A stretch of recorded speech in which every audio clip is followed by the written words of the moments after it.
recording now. So everybody, I want to introduce to you a super awesome girl. And I think of her as a girl because I've known her since she was a little bitty girl, but she's obviously a grown woman, but I'll let her introduce herself if you want to go ahead and do that. Hi, my name is Lisa. I'm from Los Angeles. Okay. And Lisa, can you tell me what's your nursing history? You are a nurse, obviously. So Yes, I graduated from school in 91, and once I got a year under my belt, I decided to become a traveler. Okay. And I traveled for about 7 years. And then I met my spouse in the Los Angeles area. Anyhow, I continued to stay in critical care until one day I had a patient that was a GI bleed, and the GI team came up, and a girl working in there said, "Oh, you'd fit into our department. Have you ever thought about floating down?" Long story short, I've been down there now 22 years, and she is my lead RN now. I've worked with her for 22. She trained me in GI, and I found that I love assisting physicians, and it's not just EGD and colonoscopies, which is what people think. We do a lot of biliary stuff and cancers, pancreatic and biliary, and I've really enjoyed it. Right. So I'm ICU majority of my career, and other departments are so guilty of stealing our great nurses. Yeah. But yeah, that's good though. I mean, and that's the beauty of nursing for sure. But so tell me, of course, this interviewing is about the pandemic and everybody's experiences with that. So tell me, sorry about that. Let me get my where were you when they declared a pandemic? So I was here in Los Angeles. I'm a per diem nurse at 2 facilities, and I was working, per diem, both facilities, in the GI lab when the first wave hit. And, both hospitals, one had smaller numbers than the other, but the other one's always been really busy, but not to the point where it quite affected me yet in my professional career. Okay. So that kind of segues into what made you want to do this interview? Well, after you and I talked about it, I had told you how I felt about how it affected me, and it's not near as bad as some nurses, but I just think nurses, it's a brother and sisterhood, and any story might shed light on what somebody else might be feeling, or I just think that we need to talk about it, because I was just talking to a friend of mine today that told me how she still got post-traumatic stress from it. So, I mean, it was just, you start talking to your coworkers about it. It's kind of like all of a sudden it seemed like things died off, and nobody's been talking about it. The hospital sent out a message saying, "Oh, the chaplains are going to be around, or we're going to have these people available to you," but nobody's actually going around and talking one-on-one or small groups where people can actually voice how they felt, because when we were in it, I knew how the nurses were feeling, So anyhow, that's why I decided to do it. Okay. And for those of you viewing the video or the replay of this interview, and you're here strictly to hear the COVID stories, stick with us, because we're gonna get there. So Lisa definitely did get to see what that was all about. So I can kind of touch on that a little bit. You and I know this just from us, being friends and having these conversations a little bit, in that you did eventually end up actually helping up in the ICU during COVID, correct? Yes. Once the second wave hit, and initially hit the ICU so bad that, it's my second home. I started in this particular ICU, actually at both hospitals, but one of them I've been there for 24 years. And so I kind of let the second hospital go, even though their numbers were bigger, because I'm more comfortable at my primary hospital being in the ICU. They gave me baby showers for my kids. So that's how far back I go. So I immediately went up and said, "Look, do you guys need help?" And about the same time I was going up to help them, I was getting phone calls, because they know being ICU, I've been pulled to interventional radiology, recovery, short stay. I mean, I'll pretty much don't say no. Yeah. I've never gone to cath lab, but I'm open to almost anything. So, they always requested me because they needed a second set of hands. So I got the other coworkers I work with to go up during, like, if we had just a few cases, we'd run up and break those nurses because they had nobody. So at least they could get a break or go get something to eat or go to the bathroom. And then it became, I was picking up on my days off working there. So initially it was just affecting the ICU and I was able to help up there. And then it hit my department in GI. Okay. So what did that look like? So it went from these patients are so sick, and we've got this huge influx, not enough people. So we're helping out. And then these patients that are surviving and not healthy, I mean, they're probably going to be pegged, trached, and sent to a facility. Well, we were pegging them. We were putting in their feeding tubes, their gastrostomy tubes. I mean, there were days that we were doing 6, 7 feeding tubes at a, we would just go up and start hitting ICU from room to room to room. We would just take all of our equipment. And then it was a big deal because we had to gown all the way up and then our equipment, we would wipe it down on the inside and then bring it out and bleach everything and then move to the next patient, so we were, and I think you and I touched on this, we had put in so many feeding tubes that there was a national shortage. So, I mean, that's just to give you an idea of how many of these patients did survive and, whether they survived or not, we don't know, they go to another facility, but, I mean, it's funny, we just got our stock in and we've got probably 50 feeding tubes now because there were none and we had kept putting in orders and putting in orders. So so it went from me helping up there and then coming down. And the other thing is these patients were they were on blood thinners and then they'd start a GI bleed. So not only were we putting feeding tubes in, we were doing 15, 16-hour days on these patients that were also either GI bleeding from the upper or from the colon. So it was nonstop. It was exhausting. So for those that aren't medical and are viewing this, just a little information. When we say peg tube and feeding tube, it's interchangeable. That's the same thing. So when somebody is not able for whatever reason to take in their own nutrition, by sitting down and eating a meal, then that's the second best, for lack of a better word, way to give somebody their nutrition. And that, as you're hearing that, as the patients that survive, many of them still had a very, very long road ahead of them. And so that usually ended up being a peg tube. And then we found that they were, it's important to get the gut working and keep the gut working. So that's why it's important to have those feeding tubes placed. And what I found is that with the COVID, I think at the beginning, what we were doing is we wouldn't go up and do a patient unless it was an emergency, unless it was 14 days after the positive test for decrease of viral load, for our exposure initially. And then it got to the point, I think the more we found out about it, that we started to do them sooner. I mean, they want the gut to be working. They want to get the nutrition in the proper way because it's the best way. And so we would put these feeding tubes in much quicker than. And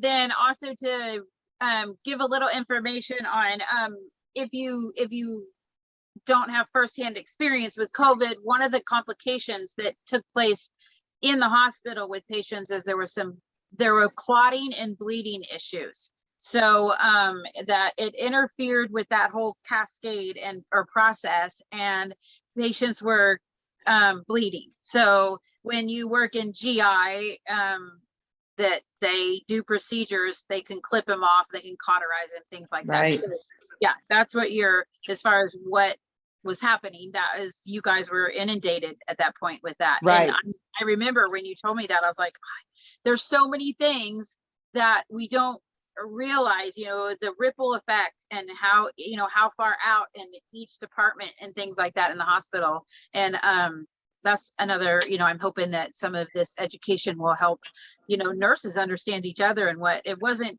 just ICU that Right. it affected everybody. ICU is just what I know and where I was at. So that's Right. kind of where this is all started here. But so tell me, at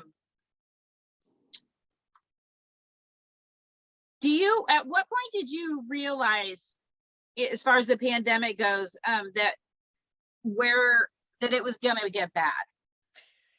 Oh my gosh. At the beginning, I didn't think. I thought, you know what? It's going to be done by summer. This is last year, and it kind of just hung on and hung on. And I thought, okay, is it going to get any better? But once the holidays hit and people were congregating, and then all of a sudden you see this influx and it just wouldn't stop. I mean, it was just, the ER was packed, and then you start seeing departments filled up and taken over to, like, we had empty departments that we ended up taking over. And what was really Sure. sad about it is they tried to keep all the COVIDs together. So they would open other areas of the hospital and keep kind of what we called the clean patients up there. Yeah. One day I floated up there, and it's like MASH nursing. The rooms hadn't been used in years. There was no suction set up. We had a patient that coded. There was no suction set up. We had to pull the crash cart in. We not only just to code them, but we had to use the suction on there because there was nothing in the room, not an oxygen set up. So it's like we're having to deal with these things that came up because of COVID. It's like we weren't prepared. Right. We just were not prepared.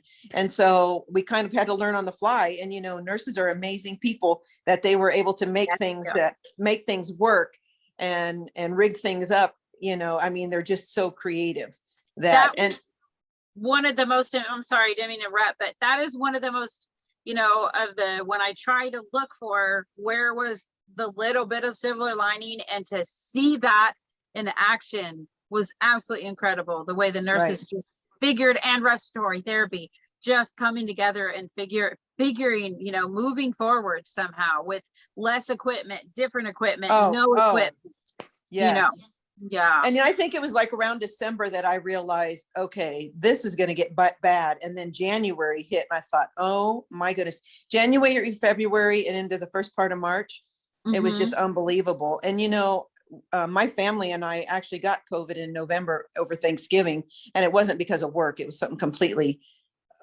different. But anyhow, I think once we got it, it was like, it becomes real, because you're thinking, I'm not going to get it, even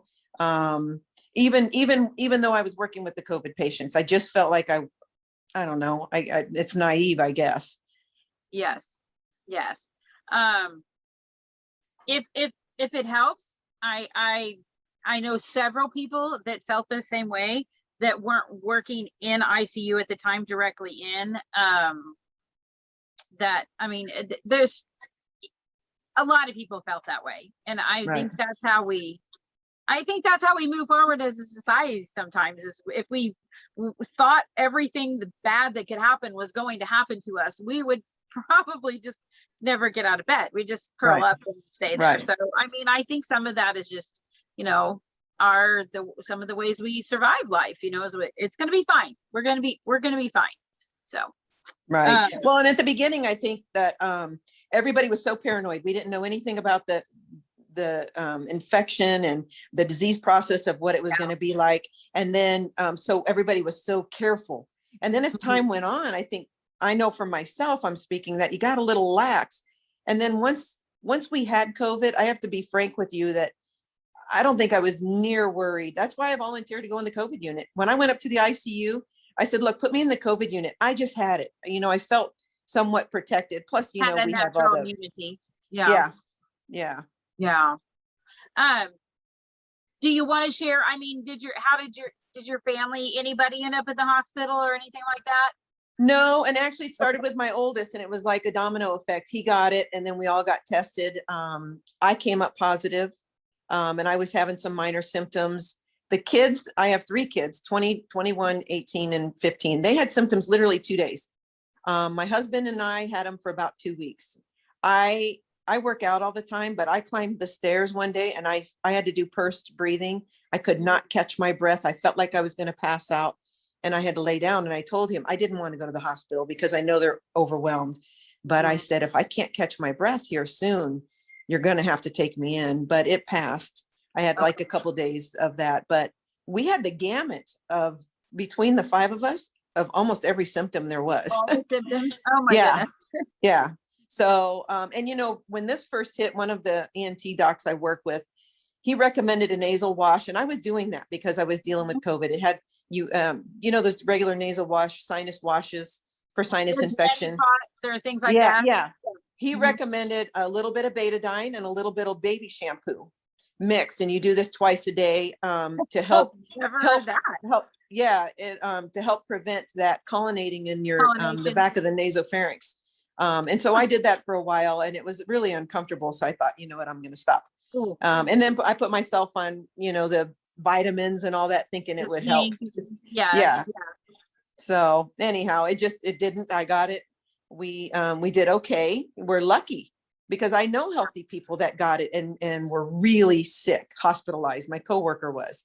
So, you just never know. That was the thing about COVID. You didn't know somebody completely healthy could end up dying, yet somebody fairly sick and elderly would do okay. It was a real struggle at bedside because of that exact reason. The first person I saw pass away and the first person we lost was a young guy that really had no underlying conditions. That he was a little bit overweight, but not even morbidly so. Him and his wife both got it, and he did not survive.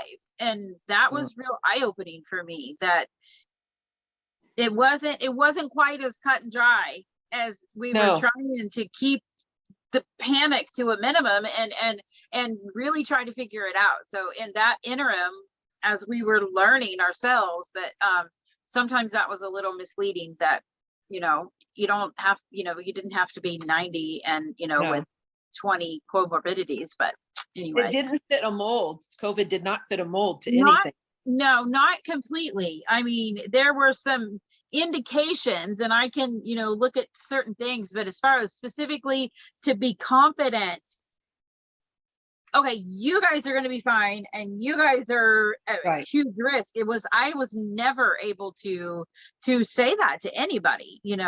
From what I was seeing at bedside, there's not an exact science to this, not even close. Right. So yeah, that literally we could be on that and I actually hope that I live long enough to see the amazing scientific data that will come out, if it's on a level that I can read. Right. To see the progression once we really, really have COVID figured out. That's going to be interesting to me. I feel like. So okay, so tell me, and again, we've talked about this, I'm not really interested in calling any hospital out or coworkers or anything like that. There was so much of what was happening across the nation and the world that simply was just trying to figure out through. Yeah. So, but tell me, what was your own experience, especially now that I'm just thinking of this right now, being endoscopy when you wore PPE in almost every single procedure. Right. Well, and now there's a shortage, or did you experience that? Yeah, it was just shocking that we ran out of N95s. Here we normally wear one. Now in endoscopy, we wear a mask and, regular PPE, but once COVID hit, you got to have your N95 or a PAPR. And initially we were using PAPRs because it is airway. You are aerosolizing if you get them coughing, especially if we're intubating for a certain procedure, like an ERCP or, certain procedure. The patient's really sick, they have to be intubated. Yeah. You feel like you're going to pass out. I mean, just the sweating and not feeling good and breathing your own expired CO2 and getting lightheaded. And I mean, it's just, it's overwhelming. You come home and you're just so exhausted. My husband and kids, I kept telling him, you guys have no idea how tired we are from all the stuff that we have to wear, and just the patients being so sick.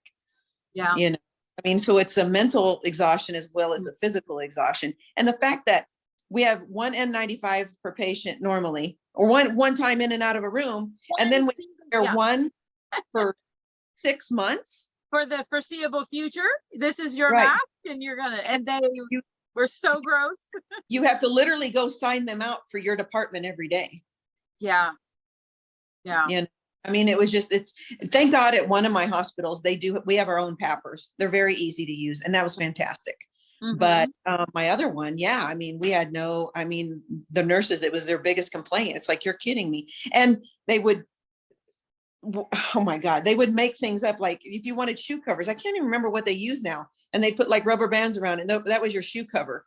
And they were huge. And it's like, I'm not really, I have to wear this. I mean, yeah, we were out of everything. It was just gloves.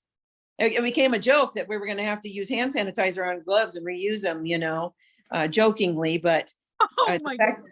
Yeah, we were just out of oxygen. I was just like, are you kidding me? We had these big oxygen tanks. It's kind of like reality hits. You hear people from, in the news or whatever, and then you're walking into work and they've got these huge oxygen tanks outside the ICU, and there's an actual fear of running out of oxygen. These patients wouldn't survive.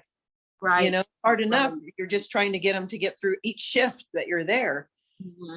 So, I mean, it was just really eye-opening that we may actually run out of items that you would never thought would ever happen. Well, and endoscopy, those so many procedures that are necessary in an endoscopy unit Right. require sedation medication, even if you're not going to intubate them. And like Right. you said, that when you take them down to that conscious sedation, you have to use the oxygen, or like you said, Right.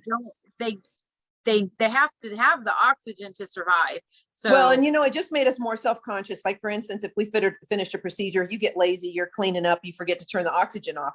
I mean, we were making sure that stuff was turned off, and I mean, I think we tend to be a little wasteful. And then it made you really narrow down to what was important and what you needed and how you were going to take care of it so that you could prolong the use of it or whatever. Yeah, definitely every single area for sure. Yeah. So let's talk a little bit about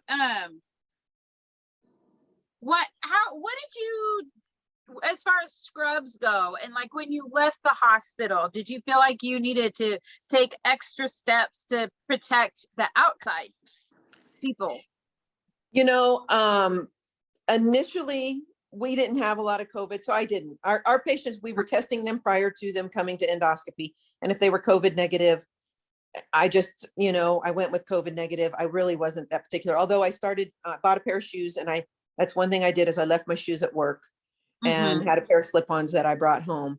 And then once we started dealing with COVID, we would change scrubs. Like we would change into something else and go into their room, and then change back out once we left the room. And then I would just shower as soon as I got home. And I think once I got COVID and my whole family had it, I was not near as fearful, because I felt like, they were exposed. And that was right. We got it right before the major wave of it, and I guess it's really kind of a godsend that we did, then I felt like, okay, we made it through that, and I feel a little more protected. So I really didn't, other than trying to shower as soon as I got home, come in, put my stuff in the dirty wash. Now, if it was, like I said in the beginning, I would leave my scrubs at the hospital. Yeah. And they had changing stations. That was nice that they had changing stations. Okay. So, this is more of just how, how as an RN and a nurse, how was it interacting with friends and family that had no idea? I have just like an example. I had one person that literally was just so nonchalant and was almost of the mindset of some of the people were taking that it somehow wasn't real. Right. And so how did you cope with some of that and handle that with family and friends? Well, most of my friends are in the medical field, so we all got it. Yeah, You know, we're all fortunate we like kind of that. all run around together. Yeah. But I come from, my husband's Latino, and he has a very big family. And I think for the most part, they were good. I have a brother-in-law that actually Mm. works he's an officer, a police officer, and they don't believe in it. And it's like, and you see it too, you know, when you're in that field and you're working with healthcare. I was just shocked. I mean, what do you say? And then the next thing you know, we got it. Some other family members got it, and it was still like, to him, doesn't exist, you know? So, I mean, it's just frustrating. Now for my own family, everybody was really good. I think, you know, my mom's on hospice. So Yeah. I go home every couple months, even through the pandemic. But what I did was I would get tested and then be home, and I try to wear a mask. Even after I got my vaccine, wear my mask for the first 10 to 14 days that I'm home. Yeah. And not just be in her face, wash my hands before I touch her and my dad. I Mhm. took wipes and wiped down handles and things like that around the house. And my siblings were all really good about it too, you Good. know? Very So, good. but the rest of it, it's hard. You Mhm. know, what I told people was like, you guys have no idea. I wish that the news would follow somebody around that works with COVID. So the YouTube, you know, they showed clips of ICU or whatever. It's just not the same as being there for a No. full shift. And you know, like my husband was saying, like the war stories, when you have someone from the news following these military around and you're getting frontline view of it. That's what they should have done with us. Really, somebody should have been telling our story. And I think that there's most people are familiar, but if you're in medicine, you definitely know what HIPAA is. And it's an accountability that we do everything possible to never tell anybody's, anything identifiable. So I think there were just so many reasons why they didn't, on a large scale. I mean, I've seen a couple of stories and a couple, of a few where I've like, okay, well that kind of shows a little bit what we went through, but we were just trying to figure out how to survive and get through it. We didn't Right. really even know what we were doing, and as we were learning and pushing through, that probably didn't lend itself to. I think those two things probably kept a lot of it, but I am hoping, I'm hoping that doing this and as this grows and other people, other nurses and respiratory therapists and techs are able to start debriefing and sharing it, that people will kind of get at least a glimpse of what it truly was like. But Right. And you you brought up a good comment right now, is mentioning respiratory therapists and techs, because I think they were kind of always left out of the conversation. It was always about the nurse, but I'll tell you what, respiratory were unsung heroes. I mean, having to deal with these COVID patients. I don't do sputum. That's why I became a nurse instead of respiratory, but the techs but I too. don't like it. But the techs, the nurses were so busy, especially in the ICU, when you have a patient that's supposed to be a 1-to-1 because they are so sick and you have 3 of them. They are basically just doing the basics to keep Yeah. these patients alive. They had to count on respiratory. Respiratory was doing stuff that wasn't respiratory to help the nurses. Yeah. Tech stepped in. I mean, it was just an amazing thing to see everybody to come together. It Nobody was. said, that's not my job. Everybody's like, what can I do to help? Instead of, that's not my job. It was unbelievable. Absolutely. I do feel like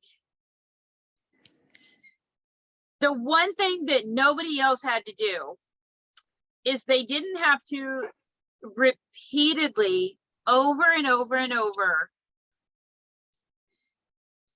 stand with a tablet or a phone and try to help families say goodbye, families pray, families cry, encourage, scream, all the things that of family dynamics.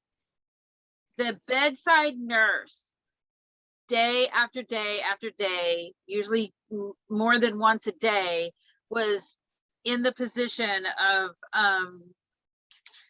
holding all of our gear on, all of our masks on. We're burning up, we're sweating, we might be a little queasy, we need to go Right. pee, all those things, and yet we still were always in there with. That's the one thing that I know, respiratory and techs didn't have to Right. do that. That is the only thing. And to me, that's actually the hardest part of coming out of this, of to deal with and cope with, is what the families went through. But but with that said, respiratory and techs were incredible. Yeah. They were in it every bit as deep as we were. It was as emotionally and brutal on them also, and yeah, and even now that they weren't involved in the emotional side of it, but I mean, housekeeping even, if they were going to come in and mop the floor or just empty the trash for us, because it would just pile and pile and pile up, so I mean, as I move forward with these interviews, I want everybody to understand we were not in there alone. No. We definitely had that, other colleagues for sure. On a daily basis, I tried to make sure I thanked housekeeping, because they did a phenomenal job. Yeah. And they were at risk, and it wasn't patient care, but without them, we could have not done our job. Well, yeah, I mean, it would have just been horrifying. So, and everybody, and I'm sure you came to that reality once you were exposed, but or you did contract, but a lot of them, they even, and housekeeping is, they didn't even understand what we understood. They just knew it was scary, and they could get it and die, so for them to just keep showing up was just incredible. Yeah. Well, and not even, I think I was telling you that, and at both hospitals, and I'm sure it was nationwide, physical therapy coming up to prone these patients in the unit. Yeah. I mean, occupational therapy showing up and going, and what was so great about them? It wasn't even just that. That's what they were there for, was really to help the proning. They went around, what do you need? Wiping, I mean, regularly throughout the facility, wiping out knobs, wiping down counters, telephones. I mean, it was just all day long. They were just, and it's funny because I finally got to meet, being in endoscopy now, we don't see PT, we don't see OT, and you see them in the hospital now. And it's nice because you've gotten to work with other people. Everybody became a resource for not only the floor ICU, but for the floor, because they were, we forget that the floor nurses that had COVID patients, these patients, a lot of them were vented. They were very heavy, sick patients that would have normally been ICU when I first started, are now floor patients, and these nurses are having to take 5-6 patients. They were stretched in. As if other nurses are watching this, if you weren't an ICU nurse, still reach out to me if you want to tell the story, or if Lisa, reach out to her, and we'll make the connections to tell stories, because absolutely that I have friends that aren't ICU nurses, but they're like step down or progressive care or whatever. And yeah, I mean, we had patients lined up downstairs that were dying from COVID, and we had patients we were the only ones that could take care of those dying COVID patients. So unfortunately, we had to kind of, everybody carried a burden for sure. Yeah. For those that don't know what proning is actually something that, after I participated in it a few times, my takeaway on proning was,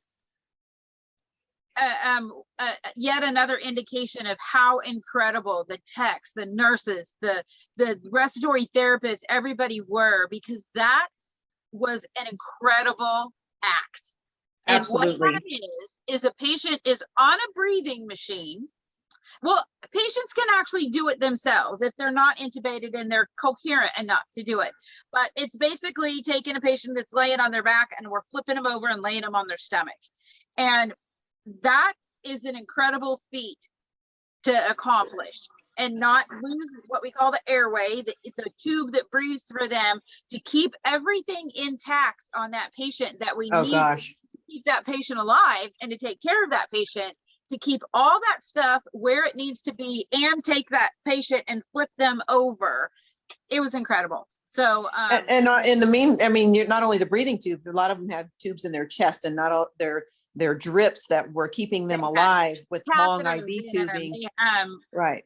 Tubes and all kinds of different places. Yeah. And monitoring their skin. What, for those that don't know, when we have patients even on their back, we're constantly monitoring their skin. We have special devices on certain areas that break down. We had to put them on other areas on the stomach, to really protect it, because they were laying like that. I don't know about your facility, but at ours, they were in a prone on their stomach position for 20 hours. And then we put them on supine or on their back for 4. But we had some patients that we would do 6 on their tummies and 2 off. But that's hard. That is hard to do for us. But as you understand, and many of us do, that didn't happen all the time, because it took so many people to actually do that act of proning that patient. So to get that many people together in one room, because every single person was dealing with their own overload of way too many patients. And then it'd be like, just stop what you're doing and step away from your 2, 3, 4 patients, and come on over here and let's prone the patient. So we had, at the beginning of our shifts, we would in both the hospitals I worked at, they would, on our boards, when everybody's getting the morning report of what's going on, then they tell us this one, then we knew at the beginning of the shift who all needed to be proned. So did we. We would try to keep in our mind, as we're going through our day, kind of communicate with each other. When are you going to do yours? When are you going to do yours? And man, it was it was horrifyingly hard, and it was incredible to watch the staff figure it out and make it happen. So yeah. Well, thank you had a prone team, so that's where respiratory therapy, physical therapy and occupational therapy, we would get enough of them, and then I usually went up as a resource nurse, or my department would go up on our breaks. They would prone them at 11 and 3 or something like that. So it was a regular schedule. But there were times that you would try to put a patient on their back, to kind of relieve pressure, see how they did. And they were like, they couldn't tolerate it. They were crashing. And it's hard to put them in a prone position, and to do it that quickly, so they wouldn't lose, their pressure or they want more or their oxygenation. Yeah. Okay. And proning, the reason we did that is because for several reasons I won't go into here, is they were able to oxygenate themselves. They were able to utilize the oxygen that we were giving them better. So that's why we did that. Okay. So this one is, how do you feel? I think everybody had their own experiences with this also, but how do you feel? How did what was swirling around outside of the hospital affect you? Because there were so many different opinions, and there was so much anger, and there was so much politicizing going on. And I mean, you hear of nurses, getting attacked at the grocery store because they had their scrubs on. I mean, at the gas station. There was so many things going on. How did you get through that time, knowing you were a nurse? I didn't I didn't have any experiences like that. And quite frankly, in living in LA, you know, we have such a wide variety of people. You never know what you're gonna get, but I had nothing but support from people seeing us or finding out that I was a nurse, and Mhm. thank you so much for what you do. Or if I have something nursing related, even today on, oh my God, thank you guys for what you did. Oh, And you know, awesome. people realize nurses don't need to be thanked. I mean, it's nice to hear or whatever, but Sure, you don't sure. think that. You don't even think about it. It's why we do it. Mhm. And we got through it. We did it as a team. It, you know, so I didn't listen to the news part of it. I just felt like they were so uneducated. They had no idea, you Mhm. know. I mean, there was little insight, like I said, about having people come videotape it. There was little insight of what we were actually doing in there. You Mhm. know, people have no idea that a patient that's so sick should be one nurse to one patient. And here they are taking three, you know, unless you have some sort of medical background, you don't understand any of that, you Well, know. and it doesn't sound like one or three. It doesn't sound that extreme. No, It is a massive under, extreme. I mean, yeah, I don't even know if I'm saying that right, but yeah, it's very significant to take care of one patient. You know, dialysis nurses that are normally doing one patient at a time would literally have three rooms going, and they try to position themselves to where they could hear the alarms and, you know, troubleshoot and right. do their job, because people were needing dialysis so often, and there was not enough. There weren't enough people. So yeah, Yeah, that so was. no, I mean, I didn't have any experience like that. You know, and I had nothing but positive experience about support Mhm. from the local community. And it was really great at the hospital. Local businesses donated things. Every time I walked into work, it was something, you know, whether it was a breakfast sandwich or an item or whatever the case may be. It was just really nice that they reached out to our hospital, donating iris flowers, you know. I mean, it was just kind of something nice, you know, Mhm. but nothing but support. It was very nice in our local community. So tell me, and knowing that you weren't in the ICU as much, but still, what do you think it is about nurses that keep them from walking away? And I mean, obviously there was a statement made in the media, you know, that kind of Oh, yeah. points to that. But I mean, why do you think nurses didn't walk away? I just think that nurses are a special breed. You're just meant to be a nurse. If you went into nursing, I look back at being a kid. There was nothing else for me. It's Mhm. just a sense of compassion and feeling like you can help people. You know, I think that's why they don't walk Yeah, away. I'm yeah. sure there are that have. I'm sure it was a little overwhelming for some. There was one And particular.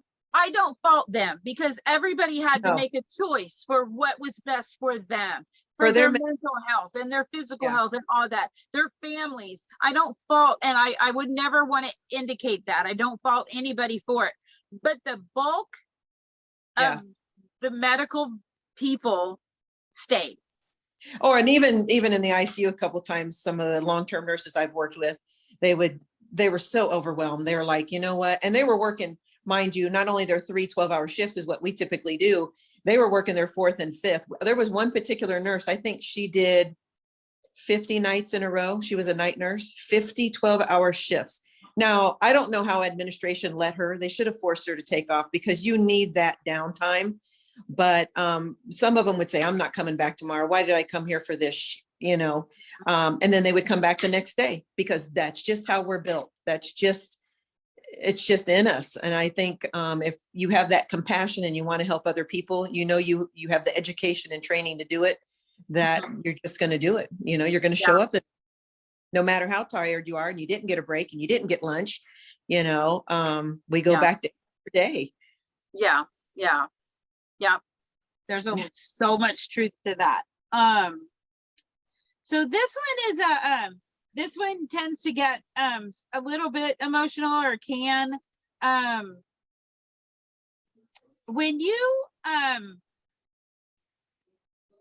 when you think about your time whenever you were helping in the ICU, was there any one patient or any few patients or whatever that is a case that will stick with you forever Yeah, or there stands are, out? there definitely are a few. I think what was the hardest is seeing the family members tell their family members goodbye on an iPad. Now, at one time, I think we only had one iPad for like 50 patients. Well, and everybody could see their family. And one particular gentleman was just not doing well. And the family was on FaceTime with him. And they had come to the conclusion that if he coded that we would do, it would be a DNR. And he was really going that route. And they were on FaceTime, and one of the nurses said, "Hey, my family member would like the iPad. Can you go get it for me?" And how hard is it to walk in to a family that is sobbing on the, and mind you, him and his wife both had it and were in the hospital. The gentleman that I was in the room with was not going to make it, and the wife was doing okay. So everybody's separated. They can't be with their mom and dad, and they're telling their dad goodbye on a FaceTime, and a nurse walks in and has to take the iPad. But the family was so amazing. I didn't even have to say it. They said, do you need the iPad for another family member? And I said, I do.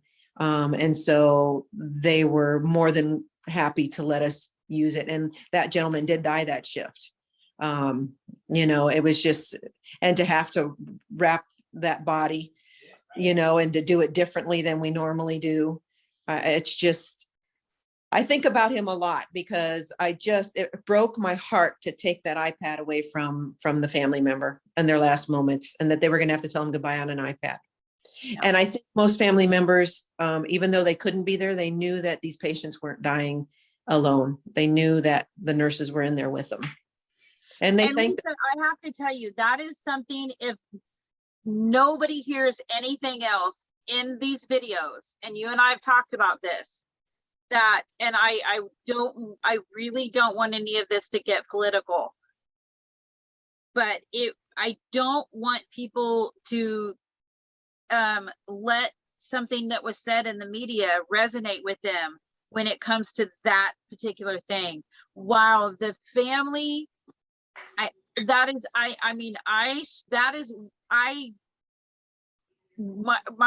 PTSD and my problems with my own emotional trauma over the last year and a half is exactly that situation. And while patients, it was so unnatural to sever family bonds like that and to separate family like that. How brutal that must have been for them. And if we cannot do anything else, if we can spread the word and let those family know that are probably still so broken that they did not get to be with grandma, husband, mother, child, cousin, best friend, that they didn't get to be there. That's just, and not even with COVID patients, not even with COVID. I mean, any patient. So I think that is such an unnatural. We as human beings support each other and love each other and come together. Right. And we had to tell them no at the ER door. Right. So that is one thing. If nothing else, nobody gets anything else out of these interviews, that they will see the hearts of the nurses and the respiratory therapists and the techs that were there. Right. And that we stood in that gap. We stood there and we felt those emotions. We said the things to that patient that the families have asked us to say, and we've stroked their hair and we've held their hands, and we were there. It was not the same, and we're aware. We know that it's not the same, that their wife of 50 years was not with them. Right. But we were there, and each death mattered. It just so happened that during this one day when I was working in the unit, actually the day before, a good friend of mine called me. Her mom, she was getting ready to sign a consent, and her mom literally coded in my hospital while my friend was on the phone. Anyhow, she ended up in our ICU, and I worked there the next day. Long story short, she ended up, they've made her a DNR. She just did not do well. And and my coworker who I'd worked with for years had transferred to pediatrics. That's another thing. Nurses from all over were working ICU. She was an old ICU nurse, went to pediatrics. She was in ICU, and they did allow my friend to come in for an hour or two, and she left. And my friend held her mother's hand while she died with her, made sure she had her rosary. And so we always go above and beyond. Like I said, it's just how we're made. I mean, I can't imagine, as hard as it is to allow to see somebody die, it's meaningful to me to be there and to hold their hand and touch them and talk to them and let them know you're not alone. It's just, You're not alone. I go to sleep at night, even though my heart's heavy, it's full, if that makes sense, just, I mean, cause I've been a nurse now for 30 years this year. There's been a lot of death that I've seen. And I've always thought the nurse is who makes it either a positive experience or a negative, and death is negative anyhow. But do you want your family members over the years to think of their loved one dying and the nurse being a complete, not nasty very nice and no, or being compassionate and being somebody that's going to be a spokesman for them while they can't be there, or even while they're there. I just think that there's been a lot of people that I've been in their lives that the family members have died, and hopefully they look back and think, boy, that nurse went above and beyond, or she was so supportive, or she did this for my mom while she was dying. And so, yeah, I mean, and that's what we tried to do even with COVID, I mean, there were times that one particular case I remember, because I did actually do quite a bit, in end of January and February, I was pretty much in the ICU 50% of the time. But this gentleman had just declined quickly, and they were trying to explain to the family member, who was having a tough time accepting it, but they're literally on the phone with the family while the patient's coding, and they wanted everything done. And then when I think they heard what was going on, they decided to call the code themselves. And what I mean when I say call the code is to stop it. The doctors weren't the one to do it, the family members. And I think that gives them some comfort knowing that they've tried everything they can. And even if it was the worst decision they ever made, at least they've got to have that itty bitty ounce of control. Right. Yeah. Right. And so those are a couple of the cases that I remember. So yeah. And those most people know, but if you don't know, whenever we use the term DNR, that means a do not resuscitate. So in the event that their heart isn't going to keep them alive, or their breathing isn't going to keep them alive, lots of patients, especially at advanced age, will say, I want to be a DNR, or a do not resuscitate. So that's what that is. Now, see, in endoscopy, we get a patient that's a DNR, or do not resuscitate, and it's a procedure. It's null and void. And my understanding is, according to our policy, that is through the recovery period. So not just the procedure. It is. And I just know that because I used to run an endoscopy unit, and I also have worked OR, and it's the same. Right. Because there's no way to indicate that it wasn't simply something that transpired during the procedure, and that is reversible, and the patient would be fine. But yeah. So is there any question, and whenever you thought about doing this interview, is there something that you wanted me to ask you, or excuse me, is there just something you want to make sure before we end the interview that you are able to tell people or to share? I can't think of anything that I wanted you to ask me, but I think now, and this is for the non-medical people, because I think the nurses in the respiratory, or anybody in medicine, even the doctors, know that it was an amazing, as difficult as it was amazing to see the teamwork, the teamwork that these nurses, I mean, nobody blamed anybody. Nobody was backstabbing anybody. Everybody just came together. People that didn't necessarily get along as co-workers. There was just, that wasn't there. It ceased and just completely ceased, and people came together. Our CNO at one of my facilities, she was pushing gurneys. She was bringing patients from the ER up. She was, right in it. And it just makes you feel so good to see your bosses just stopping what they're doing to contribute. Yep. you know, and I just think it was just a great thing for the field, field of medicine. The doctors too were, in our ICU were amazing. Yeah. They really were. Yeah. That's incredible. Yeah. Yeah. I just,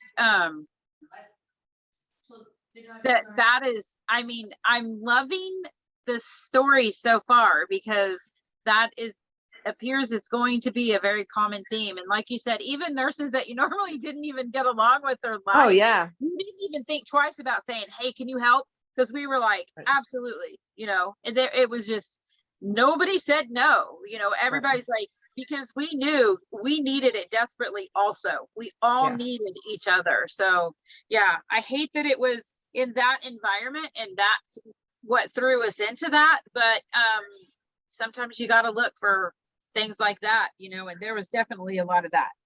Right. So is there anybody that you want to give a shout out to? I mean, I know we usually, when we do things like this, you know, we're going to share with, you know, our own and our people. Is there anybody or any, you know, or any friend, worker, whatever, that you just want to say, hey, thanks, you know, or awesome? I think the girls that in the endoscopy, we're a very small staff of 4, if you can imagine, and we're on 24-hour shifts, but one of them got injured in the middle, right when COVID, the second wave hit. So there's just been 3 of us. And even though we've been working 17-hour shifts, when we have a break, we were going to the unit. Not one of them complained. They just were absolutely fantastic, because you know what? They'd go up there and see these nurses that hadn't had, I mean, it's like 4 o'clock in the afternoon. They didn't even have a break. And, you know, yes, that's fine. But day in and day out, you know, we just couldn't, we would sit there and take a break and go, look, we got time. We got to go to the unit. We just got to. I mean, nobody questioned why. I'm tired, whatever.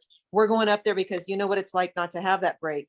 And you know, and to see their faces light up. When you guys would show up, and we, of course, you and I did work in the same hospital, but when somebody would show up and say, go right now, take a, oh my gosh, just even if you just went and stood in the bathroom and cried for 10 minutes, you know. Well, and what's so great, the nurses, the 2 nurses that I work with are not ICU nurses. Now, I haven't been in the ICU a long time, but I like to keep my skills up. So I handle all the drips, you know, and it was, the nurses just were like, oh my God, thank you so much. Cause they forget what I can't do, you know? So I was doing a lot. I would just line them up and do all their AccuChecks and do all their insulin while I was in the room. They'd give me the sliding scale. So they're not having to dress up. And I said, you guys do the charting. The insulin. Yeah. I said, you guys do the charting, because I haven't done the ICU computer charting. It wasn't there. It was still handwritten when I was in the ICU. Now I'm computer charting because we do it in endoscopy, but it's completely different. I couldn't even log into theirs, if that makes sense. But anyhow, I told him, I'll do the dirty work. Let me do that. And I'll empty all the Foley's while I'm in there, and I'll turn the patients, I'll check the skin, you know, and that way it saved them a little extra step. And I had to go in for a patient bleeding the other day, and I went up to the unit, and their faces lit up just seeing me, you know, oh my God, we missed you. And I've told them since then, I said, I really enjoyed being back here. Whenever you guys need somebody or a resource hasn't shown up, let me know, because if I'm off, I will come in and help, you know. But the girls that I work with were outstanding. They didn't even care. I told them, I'll handle the drips for you guys if you can just break the nurses and let them get out. And you can just having eyes on somebody, you know, that's all we could do. And I'll probably only other nurses are going to get this, but when you said to me just now, I turned and looked at their skin, you're like, thank God. Because you have that in your mind. Oh my gosh, what's his bottom look like? Or what's her heels look like? And you're like, I can't look. I don't have time. I can't. And for somebody to step in and be like, hey, let me do a skin check for you. Well, and you know, the one thing I forgot to bring up, and when you were talking about how things changed through this pandemic, was, I don't know if you guys had this, but all of a sudden we had pandemic charting. And it's like, oh, really? Crisis charting. And it came all the way down from the governor. Oh, that's right. That's right. You're in. So, yeah. Yeah. I mean, it's just like, okay, it's so funny how things are so, you can't do this, you can't do that in regular time. But now all of a sudden it's crisis charting, when really. Absolutely. You cannot reuse your N95. Throw that away. Right. Well, the nurses didn't have time. The nurses did not have time to do skin checks every 2 hours. And I mean, literally, they were just doing what they could do to make sure these patients survived Yes. their shift, you know. I mean, code after code after code. One day I went home and I've been doing it 30 years. I have not heard that many codes in a month, let alone the one day that I was there. I mean, some days you just walk out of there and you were like, oh my God, did I just experience that? Is And it real? the Is this real? Yeah. the portable morgues, my car went in the shop. He had to pick me up one day. And when he pulled up, he saw the morgue and someone had decorated with flowers and candles, and it hit him. He was like, oh my God. You know, I said, yeah. Yeah. You know, it's just overwhelming. You look back now, and because it's kind of, we've seen the light at the end of the tunnel. The numbers are down in both my facilities, almost to nil. But you look back and you're like, God, we did it, you know. And Lisa, that another reason that I feel like this is incredibly important is because, and what we're doing, and I have to tell you, thank you from the bottom of my heart for being willing to. And because nurses are really stoic, and we have to be. Yeah. We can't be falling apart all the time. We have to be like, and we have to tell inappropriate jokes, and Right. do what we do, and just trudge forward. But I really want people to understand. I want nurses to acknowledge. I want administration to grasp, and I want the general public to be gentle right now, because Right. what we went through, that ain't regular, that ain't normal. I mean, that's my little Midwest country girl coming out there, but I mean, that was brutal. And we're really bad about just moving on because you got another patient to Right. take care of.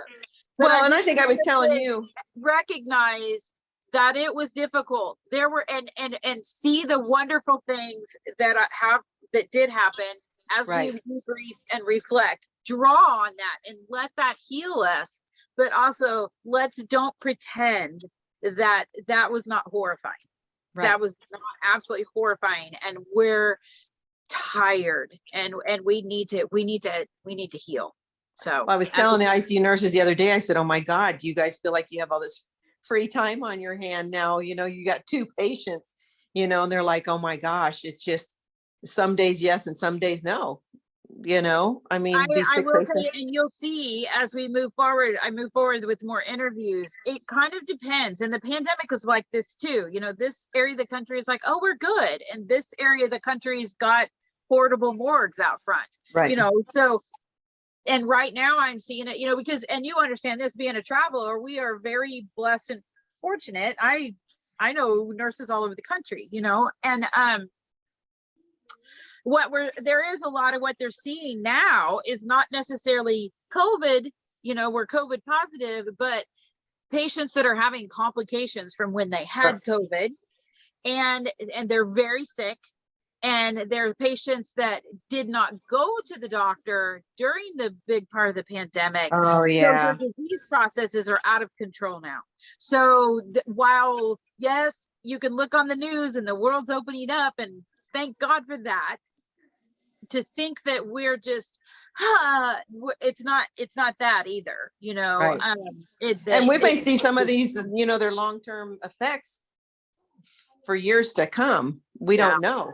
There is, well, and I mean, that's a whole nother series of whatever, Right. but they're definitely starting to see long-term side effects and complications, unfortunately. So yeah, well, like I said, I mean, I definitely want both sides to be seen and drawn from. Let's be real, how brutal it really was, and let's recognize how amazing nurses were, and let the families out there know that we loved their loved one the very best we could when they couldn't be there. So absolutely.